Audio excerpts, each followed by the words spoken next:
crónicas de Guayaquil y el Río, todos. Sí. Aquí estamos de nuevo con el doctor Jorge Aicart. Doctor, buenas tardes. Buenas tardes. Gracias por recibirme nuevamente aquí en su despacho para continuar nuestro repaso por la historia del Ecuador republicano. Ok, entonces, lo que quedó pendiente fue el periodo de García Moreno. Sin embargo, quisiera hacer un breve repaso de manera así muy somera por los presidentes anteriores como una introducción nomás. Claro. Ya, entonces yo voy a leer un poquito los apuntes que tengo Ya. para ir revisando y hasta llegar a García Moreno y meternos de lleno en eso. Okay. Bien, entonces, usted me corregirá y agregará lo que sea necesario. La sucesión a Flores fue un poco conflictiva porque él quería perenizarse en el poder. Claro. Rocafuerte lo sucedió, pero muchos veían eso como que Rocafuerte era un títere de Flores. No. O como que él llegó al poder gracias a Flores. O como que hubo un convenio con Flores. No hicieron un convenio, no estuvo preso Rocafuerte por Flores. Claro, entonces, pero Rocafuerte era muy querido. Entonces Flores sabía que si lo fusilaba una cosa iba a tener serios problemas. Pero me parece que yo leí en alguna parte, había un buque de revolucionarios ahí en las orillas del río que apoyaban a Rocafuerte. Claro. Ya. Ellos que fueron sus aliados en las revueltas contra Flores, después le dieron la espalda cuando él hace el pacto con Flores. Eso es correcto. O sea, digamos, antes de hacer el pacto, alguien lo traicionó, pues le entregó. Lo entregó ya. Antes de hacer el pacto. Ahora, ¿cómo es que este ser humano, Rocafuerte, a quien Flores tenía como prisionero, llega a ser luego presidente del Ecuador gracias a Flores? Es que vea, tenemos que ubicarnos en el tiempo. Entonces este hombre extraordinario, fuera de serie, ni quizás fuera del tiempo, entonces tuvo que quizás allanarse. Aceptar las circunstancias. Aceptar las circunstancias, ¿no?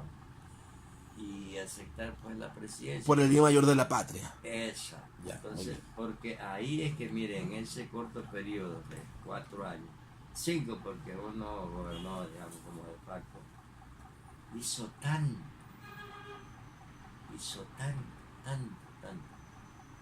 Ahora, luego Rocafuerte tiene que irse exiliado a Perú.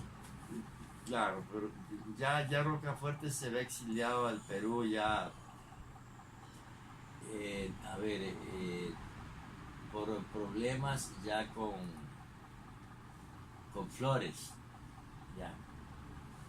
Yo tengo en mis apuntes que había conflictos. O sea, antes, para llegar a este evento histórico que es el pacto en la Hacienda de la Virginia. No, pues lógicamente eso ya es en el 6 de marzo de 1840. Ya, ok. Hasta llegar ahí, ¿quién había gobernado? Estuvo A ver, vea. Flores, luego Rocafuerte, luego Flores nuevamente, Flores. luego Roca. Y Flores quiso eternizarse. Sí, ya, exactamente. Entonces ya ahí viene la revolución del 6 de marzo y los expulsan a Flores. Ahí vienen los combates de la... Ya, perfecto, ya, muy bien. Y se firma el tratado. Muy bien. Entonces que eso Flores se consideraba pues burlado y eso fue digamos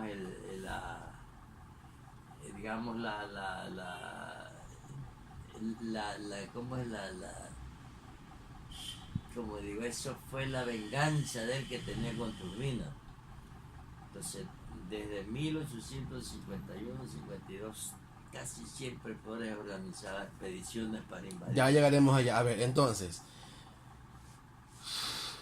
el 11 de julio de 1845 se firma un decreto convocando elecciones en las cuales sería elegido Roca como presidente. Claro,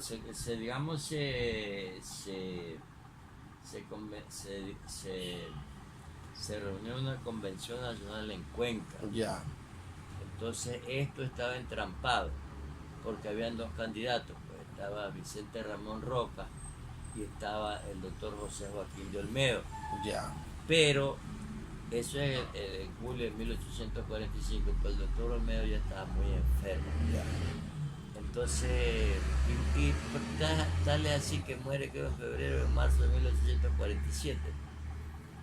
Entonces don Vicente Rocafuerte también estaba ya enfermo.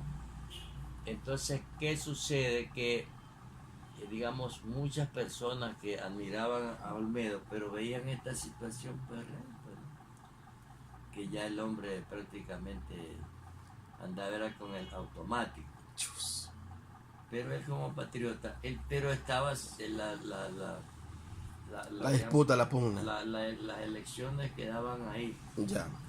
Entonces, hasta que el voto dirimente lo dio el después coronel Vallejo, Ya.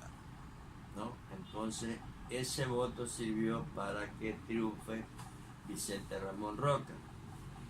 Ya, yo tengo mis Don apuntes Vicente que... Rocafuerte, que era partidario de Olmedo, él fue el que dijo: ha triunfado la vara del mercader a la lira del poeta. Y yo tengo en mis apuntes que él no veía con buenos ojos la presidencia, o sea, que Roca asuma la presidencia. Ya. Bien, No y veía a Rocafuerte. Rocafuerte. Y que él había predicho que en el gobierno de Roca, Flores empezaría sus intentonas de regresar al país, a caotizar el país. Que parece que eso se cumplió. Claro, es que ya le digo, pues, pero Roca se paró, pues. Ya.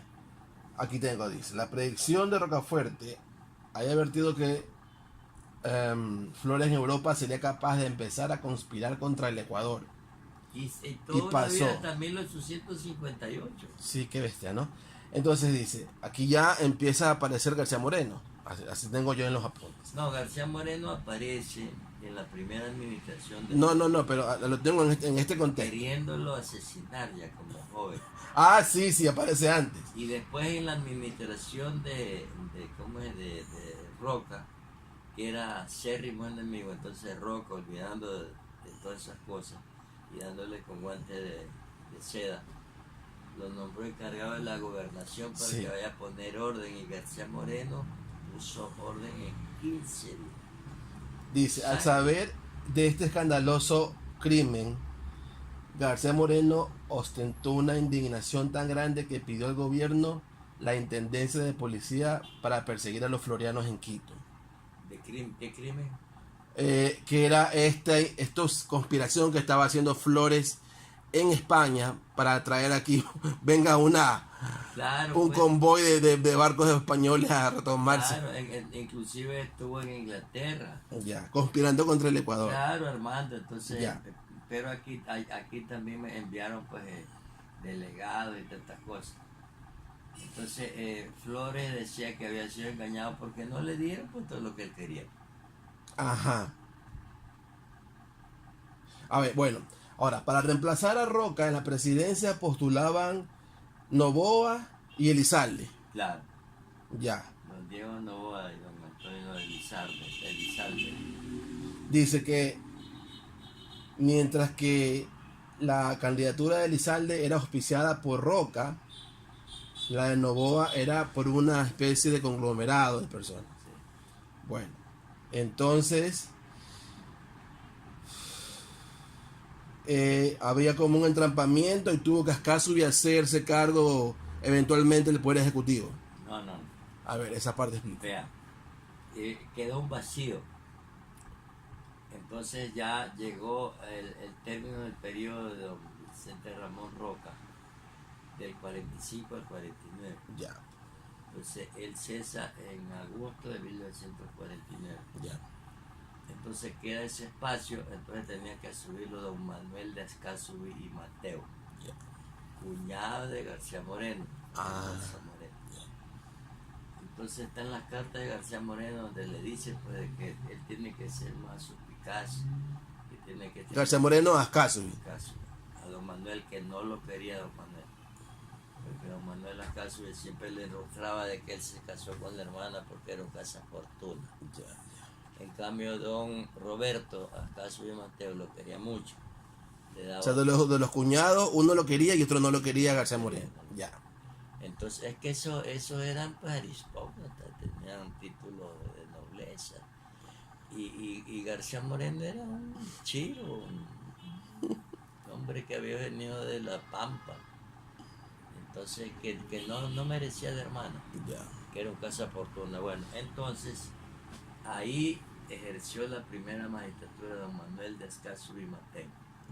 Muy bien. Entonces, ahí prácticamente le dan un golpe de Estado. Que asumió el poder el 15 de octubre de 1849. 49. Ya, perfecto.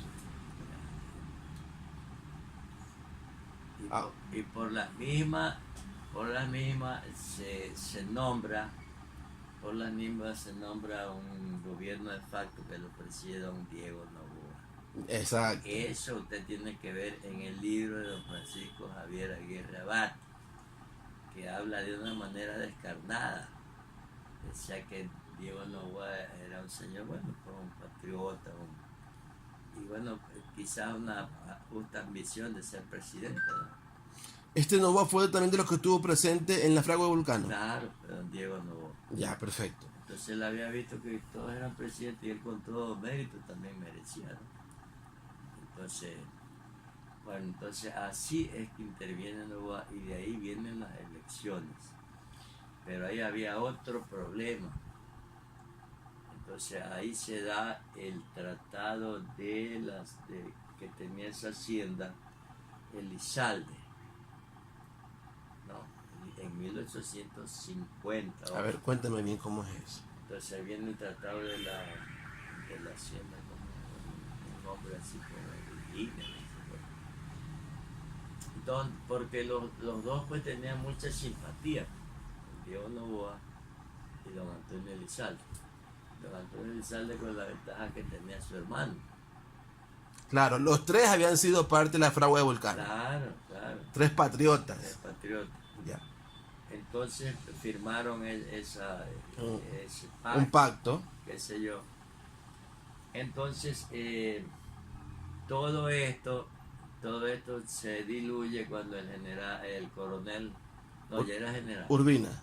Cuando el general Urbina da un golpe y lo proclama. Exacto. Y yo tengo esto. Dice que Urbina había impulsado la llegada de Noboa al poder con la intención de después removerlo y él hacerse cargo. Cogerlo como títere. Sí. Ya, muy bien. Y claro, apenas Noboa asumió el poder, Urbina empezó a conspirar. O sea, digamos, con el general Urbina la historia ha sido muy cáustica, ¿no? O sea, él ha hecho grandes cosas por el país. No, y digamos los historiadores de la época y las élites, pero Urbina no era de la élite. Abolió la esclavitud, abolió el tributo que tenían que pagar los indios. O sea, él dice que él fue que le dejó el camino abierto al faro. O sea, ni siquiera García Moreno, sino Urbina. Urbina. O sea, se lo podría poner a la altura de García Moreno y Alfaro a Urbina. Que Urbina se lo acusa de amarrador, de tantas cosas. O sea, de político, porque eso es la política. Pero lo que él hizo, nadie puede negar. Así es. Él es el que abolió la esclavitud y solamente por eso se ya merece un lugar en la historia, un sitio elevado. Totalizo. Así es. También hizo algo que era una cosa imposible a favor de la raza indígena. Claro que le suprimió el pago de tributo. Claro, entonces solamente esas cosas. Eso habla bien de él como persona. O sea, más allá de los intereses políticos, legítimos o no, eso habla de una conciencia social que tiene ese presidente. Claro, es que Urbina, ya le digo, pues él nace en Quito en 1808. Dice que tuvo una niñez muy difícil. Ya. Entonces que a él le tocó ver como a don Francisco Javier Aguirre va a ver desde la azotea de su casa la batalla de Pichincha. Pichincha, el 24 de mayo de 1822, que tenía 14 años. A diferencia de Francisco Javier Aguirre Bat, que era un niño aristócrata con todas las comodidades, Urbina pues era hijo natural. Ujú. Bueno, entonces de ahí decide en 1823 venirse a Guayaquil solo, Ah, sin familia. eso habla de su temple. No, entonces esa gente hay que respetarla. Claro que Es sí, tiempo. claro que sí. Entonces llega donde el general Illingworth, que había fundado la Escuela Náutica del Guayas, y lo acepta como cadete. Ah, Pero miren dónde se metía, pero que tenía un valor extraordinario. José María Urbina. José Viteri. María Urbina Viteri. Ya digo que yo alguna vez di una charla en el archivo histórico y me cayeron un poco de historiadores que no hablan hoy en día. Porque usted está hablando bien de Urbina. No, que Urbina no merecía ser citado. Pero qué manera, qué desagradecimiento. Ay, no, pero yo ya sabía de dónde venía eso. Entonces le digo, bueno, doctor, digo, pues usted comprenderá ¿no? de que esa es su visión. Ahora le digo, yo me estoy basando también en muchos apuntes y en la biografía de don Camilo de Estruje Illingworth, que don Camilo de Estruje Illingworth lo conoció y lo trató al general. Don Camilo de Estruje nace en 1868, el general muere en 1891. Ya. Entonces a él no es que le contaron, sino que él vio, ¿no? ¿Y qué cuenta de los estrujes de Urbina? Escuchó. Entonces de Estruje pues, pone una biografía muy bonita. Me dice, no, pues que la familia de Urbina le pagaron a Estruje. Como que le tienen temas a Estruje, ¿no? Porque algunas de las cosas que ha hecho son criticadas. Es que de Estruje también era, digamos, era un hombre, más que todo hombre serio. Entonces él se atenía a la verdad histórica. Y digamos, ¿y cómo murió? Pues qué pobreza, Camilo. Pobreza. Ah, el primer director de la Biblioteca Municipal de Guayaquil. Una pobreza, pero Esa parte yo no conocía, que por si ejemplo. no era por la, ¿cómo es la jubilación que le daba a la municipalidad? Era un hombre muy correcto. Ya, bueno, regresemos entonces a la cronología. La sucesión entre Noboa y Urbina. Dice que en un viaje a Guayaquil, el presidente Noboa fue tomado preso por una conspiración armada entre Urbina y Robles. Claro, pues ya, o sea, digamos, ya le dijeron que baje a Guayaquil. Entonces, en esa época, el presidente que dejaba la capital ya 70 kilómetros ya fuera, entonces tenía que dejar encargado el poder. Entonces dejó encargado el poder y a caballo de bodega o de babahoyo cogió una chalana porque el vapor Guaya estaba haciendo cabotaje Ya, por la zona acá de Balao. ya. Chalanas eran unos botes como con cordilla y como con 10 remeros. Pues, Ah, eso ya. era rapidito. Entonces ya llegando aquí por el Río Grande, o sea, el río Babahoyo, entonces le dijeron que estaba destituido y que estaba preso. Entonces lo quisieron mandar ahí en un barco chiquito a Costa Rica, no sé dónde. Entonces ahí sí va a ahogar el señor. Sí, eso, me acuerdo que comentamos eso. ¿Verdad? Entonces ahí ya logró de eso, entonces se fue este señor. Y esa guarnición, la guarnición que que estaba rebelde en Guayaquil, que se ve sublevada en Guayaquil, dice que es la que escogió a Urbina como jefe supremo de la República el 17 de julio de 1851. Claro, el 17 de 1851 y ya lo legalizan ya como presidente en 1852. Entonces por eso el periodo del general Urbina es de 1852 a 1856, o sea, 4 años.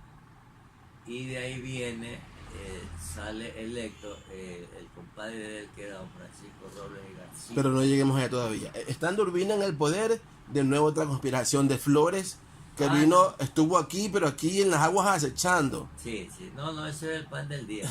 Ya. Sino que el problema es que Urbina, así como el general Flores era militar, Urbina era militar. De armas tomar. De armas tomar, entonces ponían esas baterías y ahí van. Ya. Entonces, bueno, Ahí se da el caso del pirata Briones. ¿cómo fue eso? El pirata Briones era un hombre, digamos, un malhechor, un criminal, un bandido, un avijeo. Entonces lo sentenciaron y lo enviaron a las Islas Galápagos. Entonces en las Islas Galápagos él con un grupo de gente capturan a un barco que iba a coger agua, un barco que iba a California. Capturan ese barco y matan a todos. Entonces ellos vienen a Guayaquil. Entonces como sabían que Urbina tenía ese grave problema con Flores, entonces él para congraciarse dijo que esa gente veniera a favor de Flores, que había tenido que pelear, pero no le creyeron. Entonces ahí es que lo fusilan a él en 1851, el único fusilamiento que hizo Urbina por cuestiones políticas. No fusiló a nadie. Entonces lo fusilaron al frente del ayuntamiento en 1851. Pirata Briones. Yo tengo también anotado que, así como había hecho antes en la época de Flores, ahora en la época de Urbina, García Moreno también empezó, dice, bueno, a manifestarse, dice. Mientras Flores pagaba a otros escritores para que lo defiendan, en cambio Urbina reaccionó expulsando a García Moreno del país. Claro, pero digamos el problema que tuvo García Moreno con Urbina en la expulsión de los jesuitas. No se lo perdona. Ah, por ahí venía la cosa. Ahí venía. Porque García Moreno con Urbina pues se llevaban bien. Ah, no tenía malas relaciones. No. Entonces, sino que García Moreno era impredecible. Entonces, cuando él ya venía de un viaje, entonces venía ya García Moreno en la época de don Diego Novoa, venía de un viaje de no sé dónde, entonces ahí se embarcaron los jesuitas. Ya. Y se embarcaron aquí en Guayaquil. Y se hizo amigo de los jesuitas ahí. Entonces, porque como es el presidente de Nueva Granada, el general Obando, creo que era, bueno, no de estos, andaban buscando pretexto al pobre Ecuador, pues si hacía una cosa lo invadían. Entonces le dijeron que cuidado iba a recibir a los jesuitas, porque esos eran enemigos de la Nueva Granada. Y en la época de García Moreno hubo pues también un conflicto que lo perdimos. Claro. Ahí eran los combates de Guasputi y todo eso. Ajá, sí. Bueno, entonces, digamos, don Diego Novoa pues se paró y dijo, les aceptó el pasaporte y se quedaron. Pero ya cuando llega el general Urbina, entonces ahí viene una solicitud y los votó. Ahí empezó, ahí es el que empezó. Ah, mira, Eso es lo que no le perdonó nunca. eso es lo valioso de conversar con usted, doctor. Uno entiende la historia, pero de manera más profunda. Mire, ya, ahí me quedó claro eso. Ahora, ya. ¿Qué pasó después de Urbina? Subió Robles. Claro. O sea, digamos, pues el general Urbina conoció a don Francisco Robles García y fueron como hermanos en la escuela náutica. Ya, de la de Illingworth. Entonces fue una amistad que acabó con la muerte. Entonces decían que el general Ignacio Robles García, que era de la aristocracia guayaquileña, digamos, era una marioneta del compadre Urbina. Entonces, pues, ya Robles sí ya no, prácticamente no lo dejaron gobernar. Empezaron a molestar y ya pues se dieron los hechos de 1858. Que ahí vamos a ver. En ese contexto histórico estaban los ingleses golpeando la puerta para que le paguemos la deuda de la independencia. Claro, la deuda. El gobierno firmó un convenio para cederles terreno. Claro, en el oriente. Ya, entonces, en el 57 había enviado Perú a Juan Celestino Cavero como ministro residente. Claro, ese era un atrevido que quería que ahí en Quito, aquí en Guayaquil, le rindan homenaje a la bandera peruana. Y tal. ¡Ah! Tuvieron que votar. Eso quería él, que le rindan homenaje a la bandera peruana. Y que no tenían por qué, porque esos territorios eran peruanos y todo. Así nos decían en nuestra cara, que estos territorios eran peruanos. Claro, entonces Eso era un provocador, para parecer. claro, entonces, pues, ¿qué puede hacer Rolly? Si aquí todas las pocas armas que habían tenido las habíamos entre nosotros. Entonces, por ejemplo, con los ingleses, usted sabe que había la política de la cañonera, ¿no? ¿Cómo era esa política? La política de la cañonera era que si usted no accedía a lo que hacían los Estados Unidos, Inglaterra, Alemania, Italia, Francia, venían las cañoneras y bombardeaban por las ciudades y se metían. Entonces, curándose en sano, el general Robles le dio una extensión inmensa en el oriente. Ya. Entonces ahí protestó don Juan Celestino Cavero y con ese pretexto el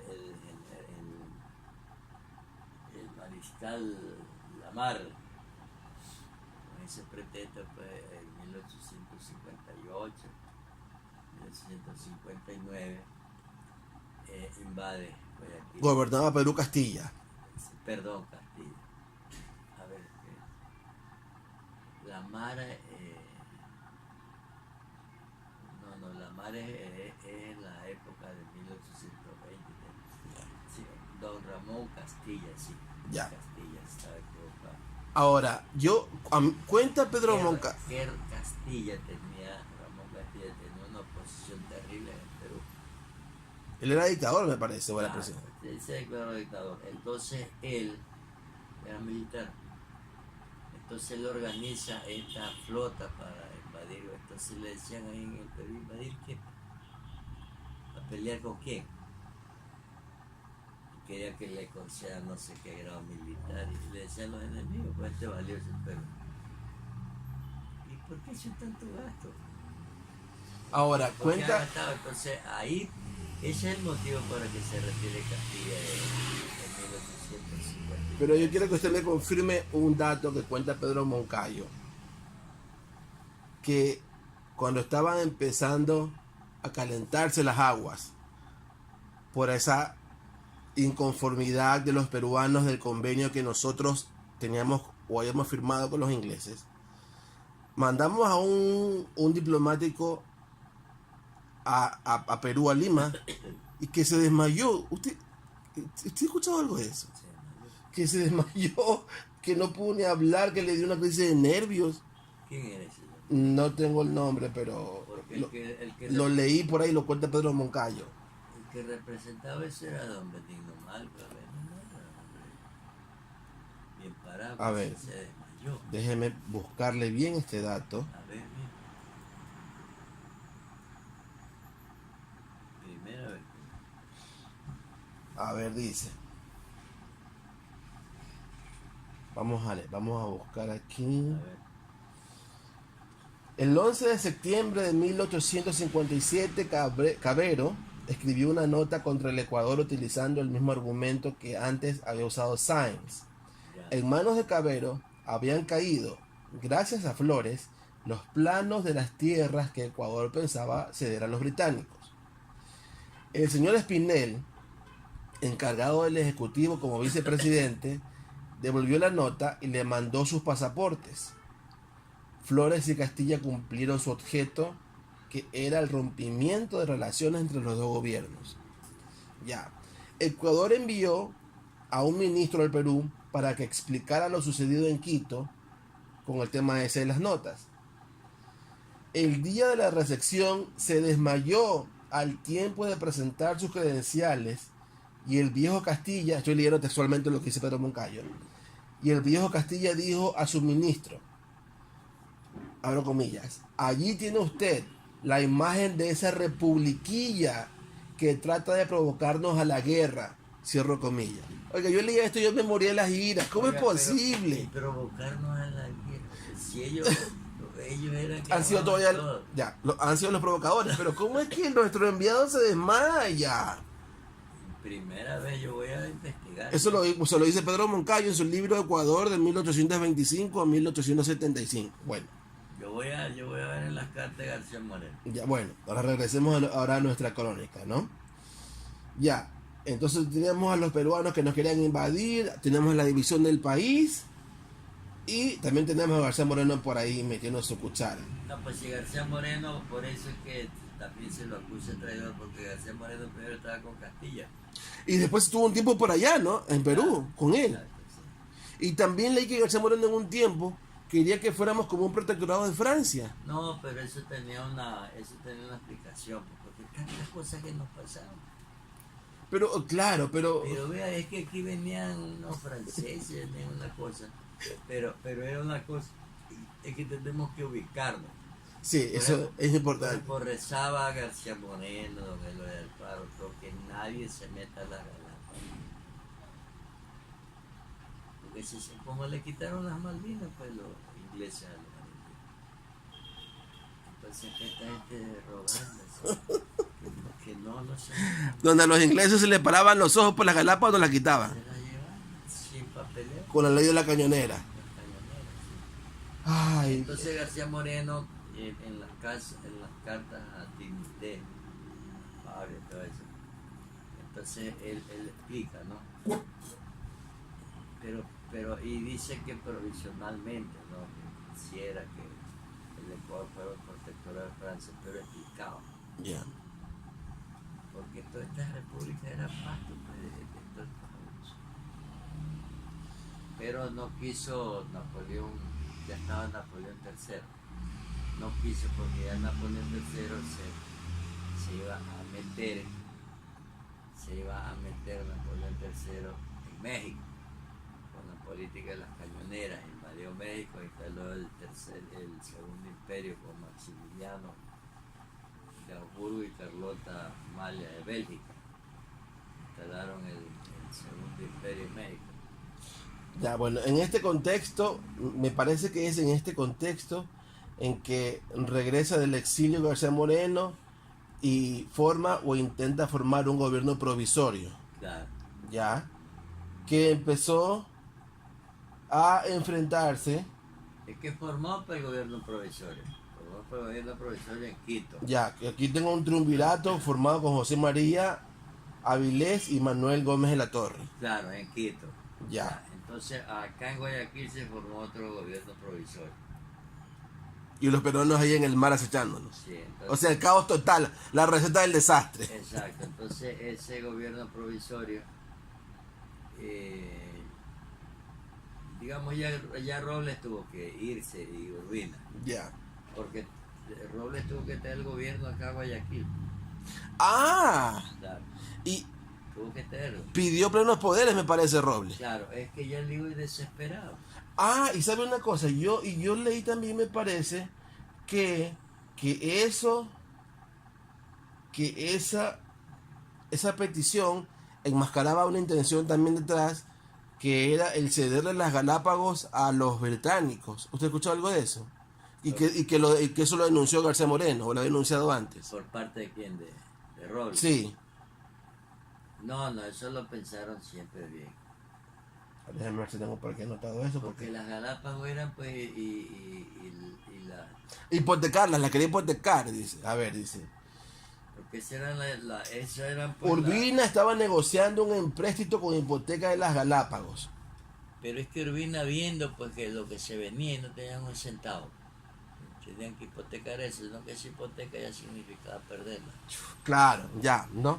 Pero ya Bueno, eso lo denunció. Bueno, vea. que tiene que ubicarse en el tiempo.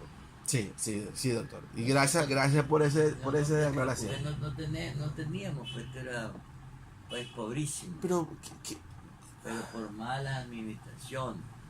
esa es otra cosa que Y tenemos ahí es que está García Moreno. tenemos nosotros, doctor, no sé si se ha reflexionado lo suficiente sobre el asunto de que Ecuador, al igual que Colombia, que Perú, tuvimos el lastre colonial, tuvimos la opresión colonial. Pero ¿cómo se explica? Y también hubo gobiernos dictatoriales en nuestros hermanos países. También hubo esta presidentes que eran de la clase noble, que llevaban al país y querían enriquecerse. Eso también lo tuvieron los colombianos y los peruanos. Claro, eso es Pero un ¿por qué ambiente. nosotros nos quedamos un poco en la saga en comparación a ellos? O sea, ¿qué pasó que cualquiera que hayan sido los problemas que nos afectaban a todos, más nos dejaron en el retraso a nosotros? Bueno, esa es una interesante pregunta porque pues, en el siglo XX, al principio del siglo XX, entonces contaba mis tías que cuando mi abuelo se enfermaba, entonces le decían que en vez de irse a cambiar de aire, entonces por regla general la gente después que se montó el ferrocarril se iba a la sierra. Ya. Pero como no se podía para ir se moría el señor para caballos. Entonces se iban a Lima en vapor que duraba 4 días. Entonces decían, oye, pero qué cambio, dice. Eso está adelantadísimo. Hay tranvía, hay industrias, el puerto del Callao, dice, hay unas cosas maravillosas. Y la verdad que es una pregunta lícita. Porque Y estamos hablando de qué época la de su abuelo que contaba eso. 1900, principio del siglo Ya XX, siglo XX, ya. 1902, 1904, 1905. Y no se diga Chile. Pues no, pues ya Chile era palabra. Si yo que leo, me gusta leer crónicas, hay un viajero norteamericano, Frank Carpenter, recorre Sudamérica y va contando lo que ve en Colombia, lo que ve en Ecuador, Perú, Bolivia. Y cuando llega a Chile, dice, es como estar en Estados Unidos. Claro, Inclusive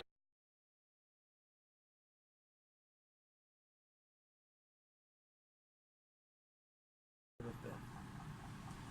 Porque nos guste o no, esta gente fueron muy disciplinados, los europeos y los gringos, los norteamericanos. Disciplinados, pues, o sea, en el trabajo, pues esa gente trabajaba. Pues yo cuando veo esas películas de los peregrinos, veo la película ¿cómo es? Para la fiebre de oro, de esas carretas. Entonces esa gente se iba con familia y todo, y muchos de ellos murieron en el camino, murieron de hambre, etc. Y cuando llegaron a esos terrenos los cogieron porque querían trabajar, y los trabajaron, y de ahí es que nacen esas grandes fortunas. Entonces por eso es que a un gringo aquí usted le dice no llegó, ya bueno, yo voy. Entonces eso aquí, desgraciadamente, aquí pues, bueno, es que el problema nuestro era que estábamos aislados por los Andes, ¿no? Entonces todas esas costumbres coloniales todavía estaban enteritas en Quito, pero doctor, pues. Y usted me dirá Chile, Chile, no. Ya digamos Chile, la mayor parte es Ande y costa. así es. El Perú, la capital está en la costa, ¿no? Pero en Nueva Granada, antes Colombia ahora, también estaba en la Pero parte andina y su ya, capital en la claro, parte andina. pero ya tenían un ferrocarril pues desde 1851, pues. Entonces, Bueno, es un punto válido. y tenían dos mares. Sí. En cambio, pues no, acá no, pues acá no, o sea que había pero era por la falta de comunicación. Bueno, ese es una Es pregunta básico. para tratarle en otro tema de manera más profunda, en otra ocasión.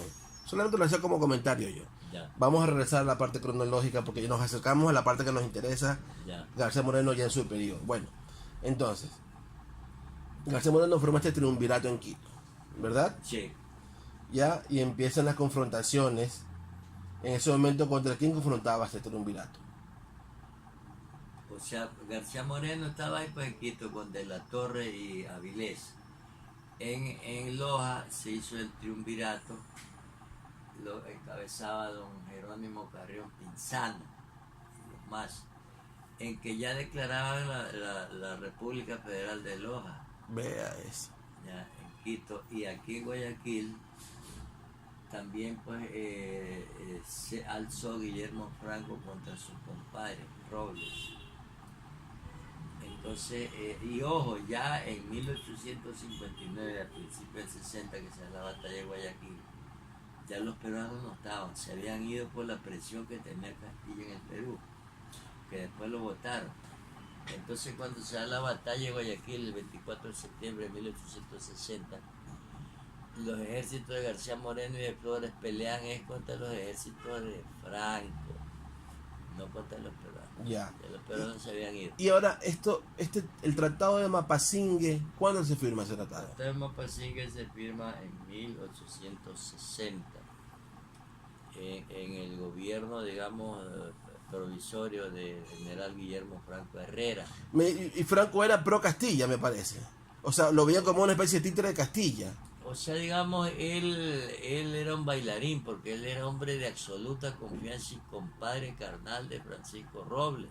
Ya.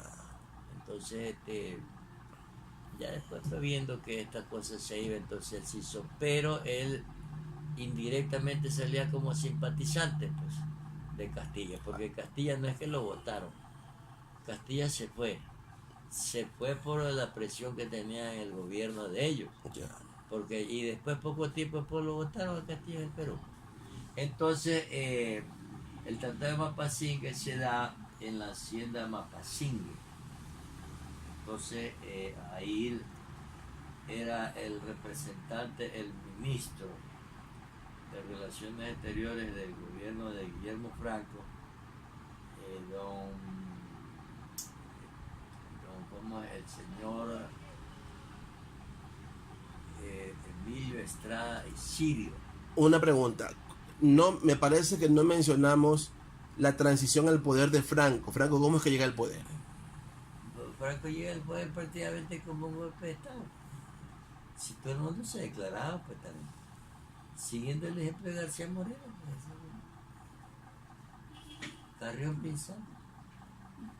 Pues este era un caos, estaba desapareciendo la República. Usted me dijo por teléfono, casi desaparece el Ecuador.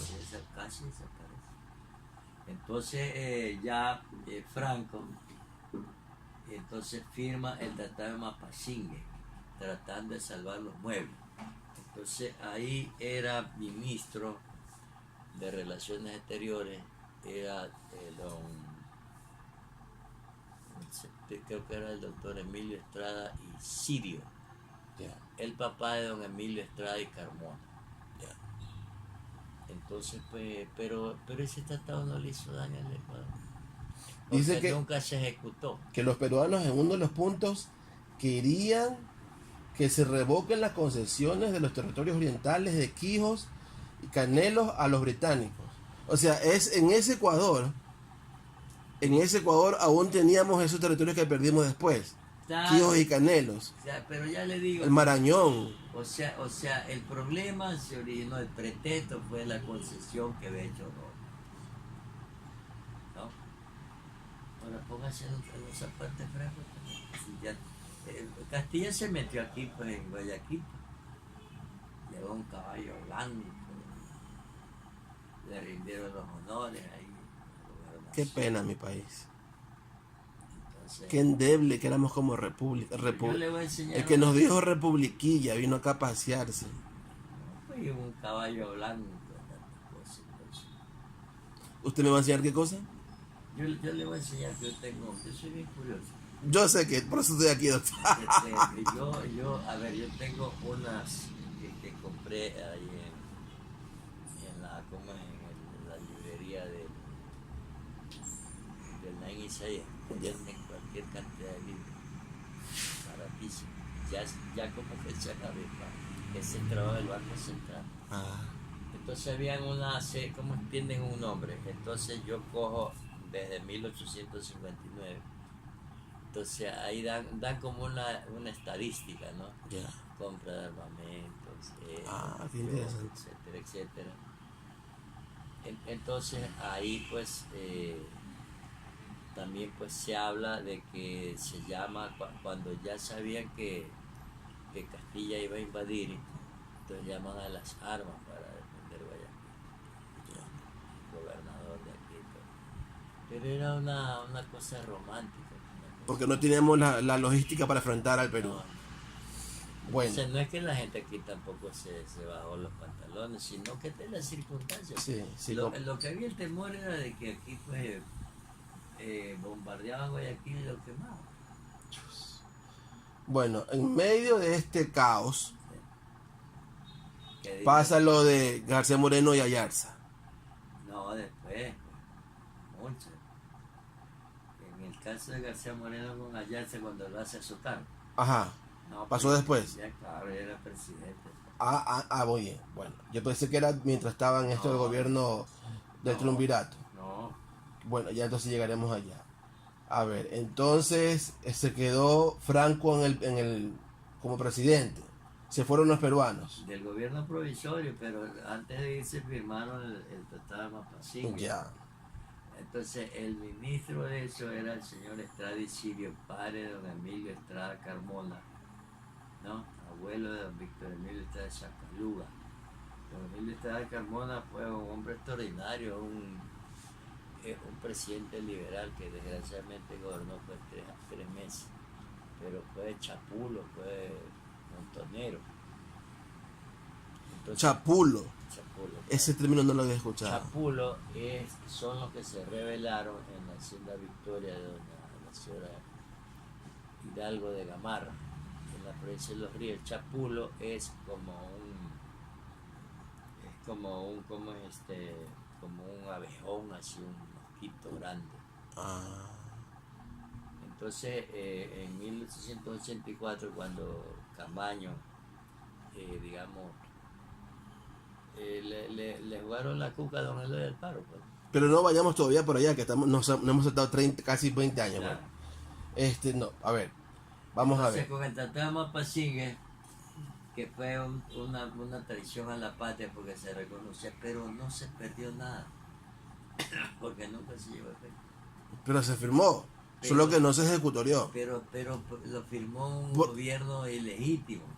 El de Franco. De Franco. Muy bien, bueno, aclarado eso para la historia. Ahora, dice, las tropas comandadas por García Moreno y Flores llegaron hasta Ventanas y Samurondón. Estaban a punto de entrar en combate con las de Franco. Claro. O sea, Flores había regresado al país y combatía al lado con García Moreno. Es que Flores, ya en 1859, entonces el hermano mayor de García Moreno, Pedro Pablo García Moreno, se casa con doña Virginia Flores hija de general. Entonces Y así hicieron parientes políticos. entonces ya de ahí pues Las vueltas que da la vida. Alguien que tanto persiguió así. para después hacerse aliado.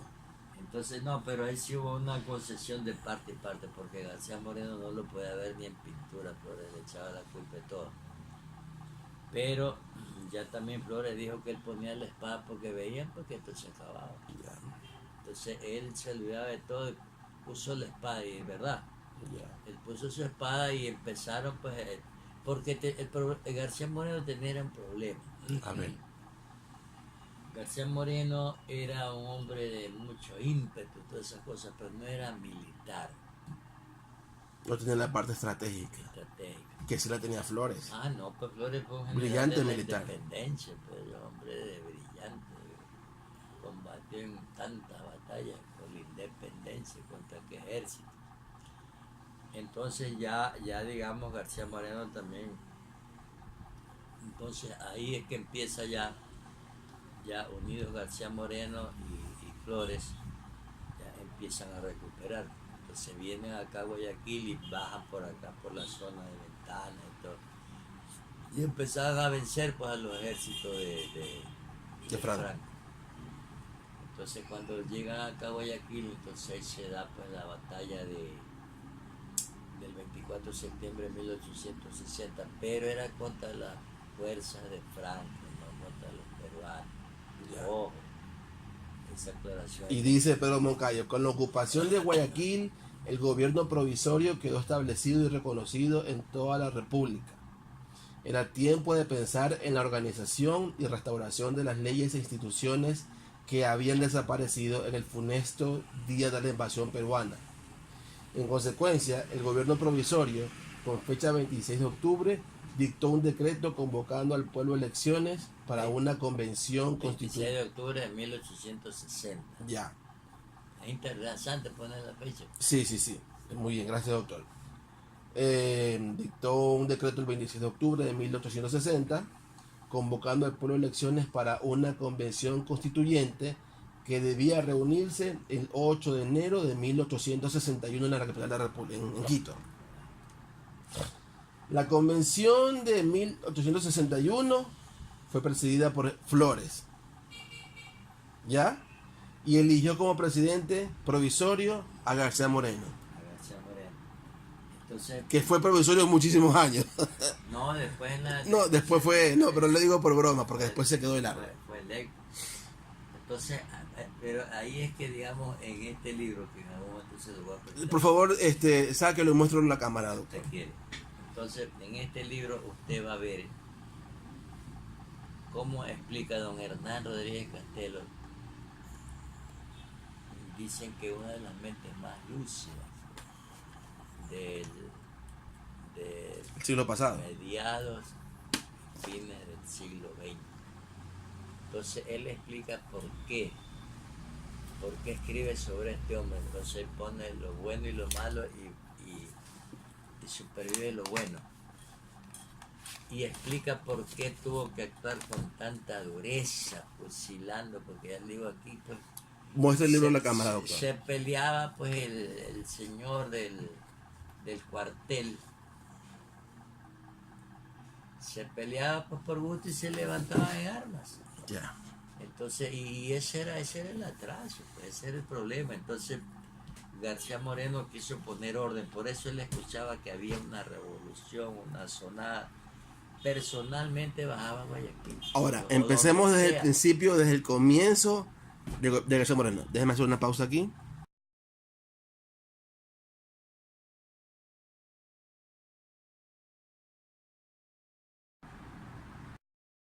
Bien, entonces ahora sí, por fin podemos entrar y Materia. a la parte que nos interesa, García Moreno. Según Hernán Rodríguez Castelo, es una de las mentes más lúcidas, hombre multifacético, escribió de todo y bien. Él murió el año pasado, investigando, de 87 años. Ya. Entonces, ¿Cómo fueron los inicios del gobierno de García Moreno? O sea, él es elegido por la convención del 61. sí, entonces primeramente García Moreno, antes de digamos, de que se afiance ya el gobierno provisorio, le mandó a preguntar pues, como es a Jerónimo Carrión, ¿Qué le mandó a preguntar? que se decida, que él le hacía una cordial invitación para que se sume al gobierno, Ya. y que si no aceptaba, él personalmente iba ya a hacerlo entender. Sí, ahí está la carta, Bien clarito. clarita. Entonces don Jerónimo Ya. sabía, pues es que ya veían pues que este hombre, o sea, nadie puede quitarle ese afán vehemente de García Esa Moreno, vehemencia, ¿no? que era muy necesaria en esa época. Necesaria. Por eso dice porque el padre del Ecuador moderno es García Moreno. Así. Entonces, no, pues si él empieza porque él en 1849, en 1850, con su hermano Pedro Pablo, él hace un viaje a Francia. Ya. Y se queda maravillado de lo que ve. En comparación con nuestra pobre patria. Claro, no, maravillado. Entonces él anotaba. Y en el segundo viaje, su hermano Pedro Pablo, que era un comerciante rico, lo mandó a Francia y todo. Y él se quedó 4 meses, pero estudiando en la Sorbona. estudiándose química, viendo cosas. Entonces ahí él trajo una nueva mentalidad sobre educación, sobre medicina, sobre leyes, sobre transporte. Porque aquí, pues, por ejemplo, antes de García Moreno, terminaba la escuela, pues por ahí iba a una universidad, etcétera, y ya le daban el título. Y universidad había solamente en Quito y en Cuenca. Entonces, en la escuela de medicina, pues una cosa tan atrasada. Entonces García Moreno, como vaya a Europa, entonces dice alguien que después llegó a ser presidente de Colombia, en su memoria dice que a él le tocó, en 1850 García Moreno tenía 29 años. A él le tocó ver a un joven que iba con él a comer a los sitios más modestos y dedicando exclusivamente al estudio. Nada de jarana, ni de, usted sabe, en París. Con tanta tentación. No. Y si le llamaba la atención. Y que él le hacía una consulta y que este hombre era un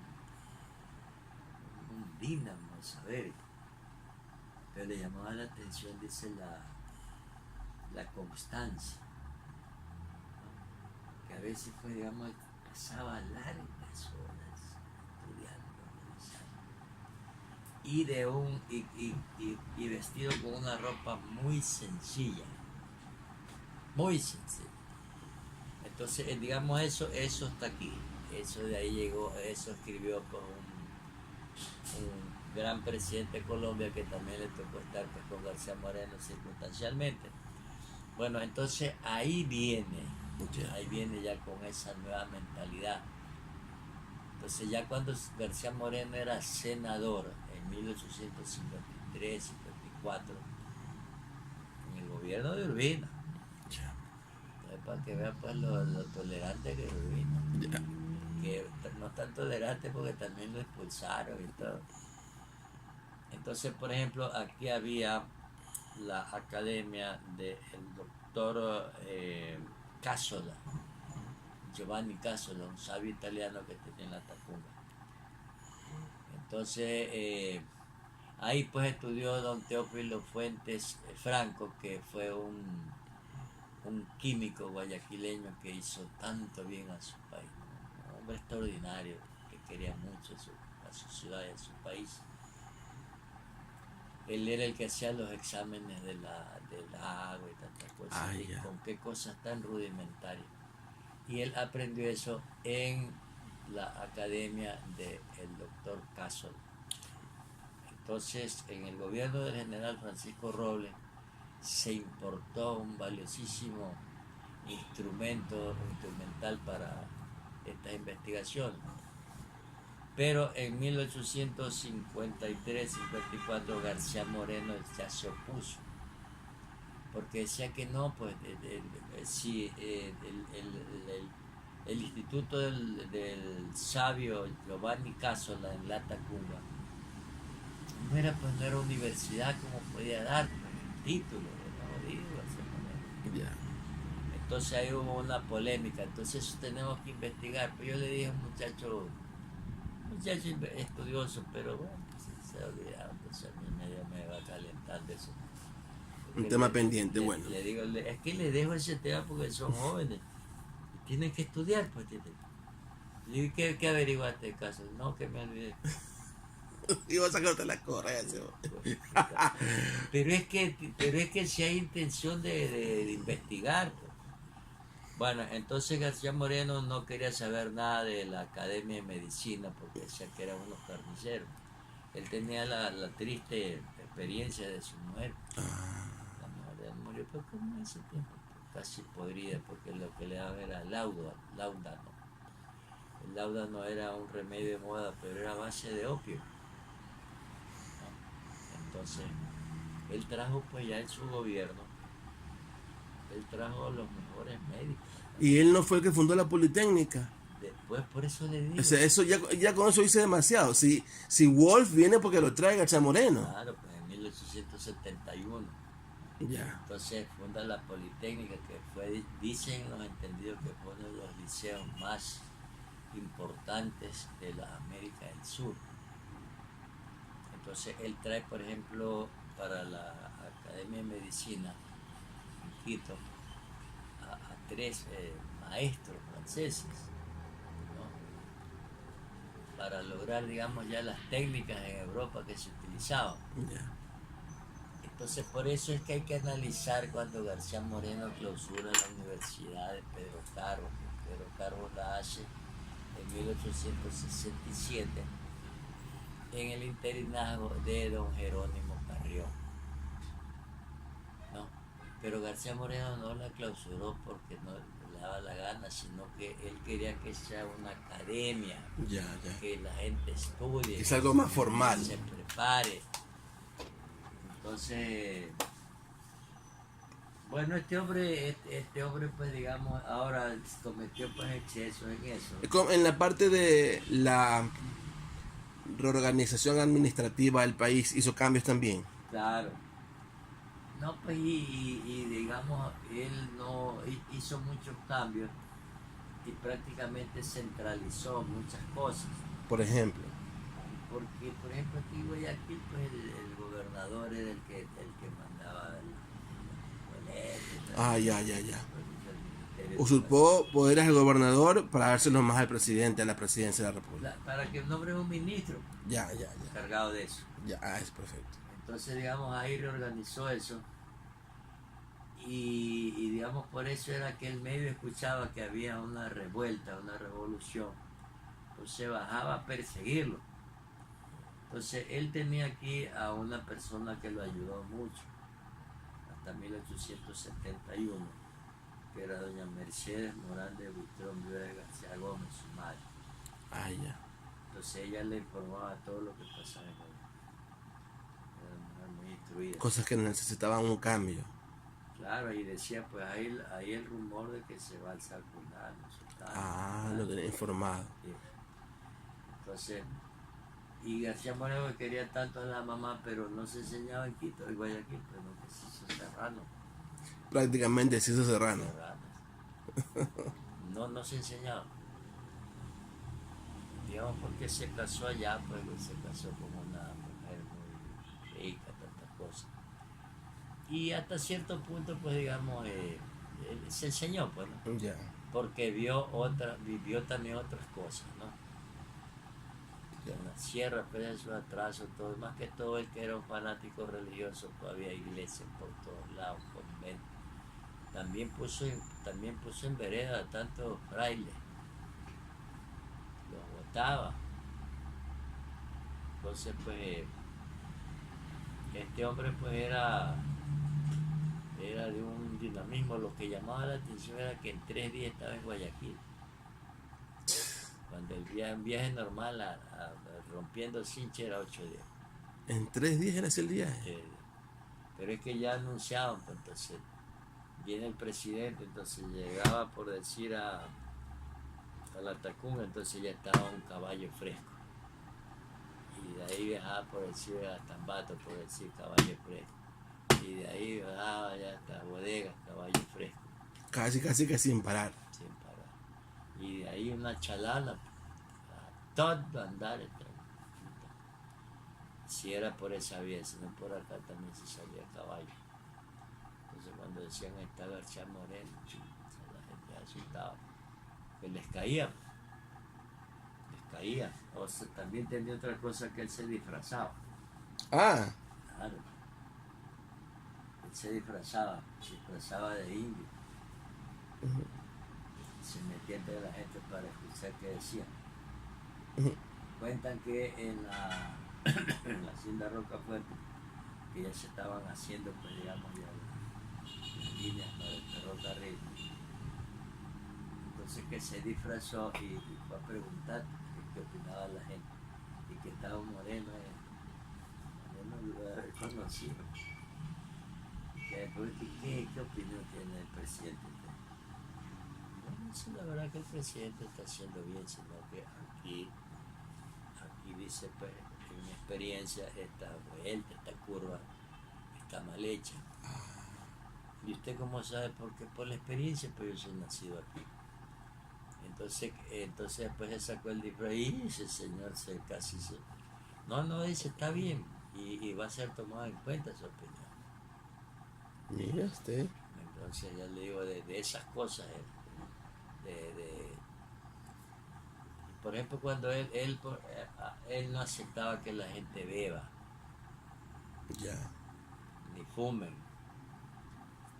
Por ejemplo, decían, el comandante tal ha llevado borracho, bótelo.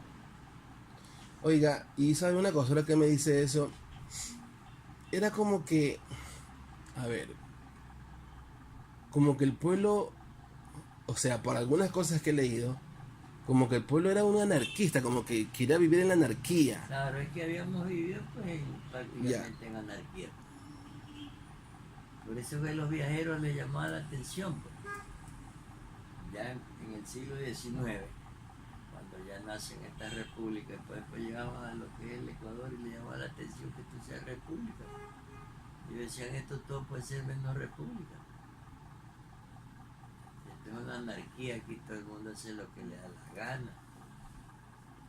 Entonces eso empezó a enderezar don Vicente Rocafuerte. miren, Dice que don Vicente fusiló más que García Moreno. sí, sí he escuchado. Sí, pero a todos esos falsificadores de moneda, salteadores, digamos, asaltantes del erario público. Sí, que, disculpe que le interrumpí. Que uno de los cronistas, uno de los que está mencionado ahí en esa, en la Guayaquil del Río, algunos lo mencionan a García Moreno. Ya. Hazauret, por ejemplo, Hazauret, perdón, lo menciona como un hombre que fue de mano dura, pero que era muy honesto. Ah, Y no, quizás el hombre más valiente de toda la América del Sur, dice Hazauret. sí. No, pues la honestidad era toda prueba, era como la de don Eloy Alfaro, pues, sí. Que va a estar como todo esto escándalo, esta porquería que se ve. Y los dos valientes, García Moreno, dicen que para el combate de Jambelí en 1864 el general Torres ya estaba enfermo, tenía un problema de orina, ha de haber sido pues la próstata. Yeah. Y también dicen que el general, pues como buen militar, era mujeriego y siempre le había gustado andar con cortesanas y que tenía pues, enfermedades, digamos, juvendas. Entonces que con ciertos métodos se curaba, ¿no? Entonces él le dijo cuando ya Urbina estaba organizando la invasión, ¿no? Ya estaba Urbina, pues estaba ya, ya pues, en el Golfo. Entonces le dijo García Moreno, que García Moreno Flores, general, dice que yo estoy enfermo, dice que no me siento bien. Que tiene miedo, dice. Si tiene miedo yo voy. Entonces que ahí le tocó pues el amor propio pues este hombre, ¿no? No, yo no tengo miedo. Mire, Y allá murió. quiero contarle Flores. algo que cuenta Hazauret. No, perdón, esto lo cuenta Joseph Colbert ¿Ya? en 1871. Que yo leía esto y digo, pero qué anarquistas que somos, ¿por qué somos así? Mire, dice, no se, cito textualmente a Colbert, no se comprende cómo los habitantes de la ciudad han tenido tan poco cuidado de una mayor limpieza. Y se debería creer que el vecindario estuviera agradecido con el presidente por haber procurado el empedrado de las calles con infatigable energía. Se refiere a García Moreno. Claro. Nada de eso. En Sudamérica se tiene otra mentalidad. Y cuenta el caso que pasó en Quito. Realmente es incomprensible. ¿Por qué somos así? De anarquistas. Comprensible. Porque se sabe, por ejemplo, los viajeros que venían de los Estados Unidos, ya por 1860, 1850, 40, ya los Estados Unidos habían nacido como nación. Entonces, el progreso de los Estados Unidos es el ferrocarril, ¿no? Pero esa gente agachaba todo, todo, todo, una disciplina apartada. Pero aquí pegamos, quizás pues eso lo heredamos en parte de los señores de la patria de don Mariano Rajoy. Puede ver lo que hemos grabado. Claro.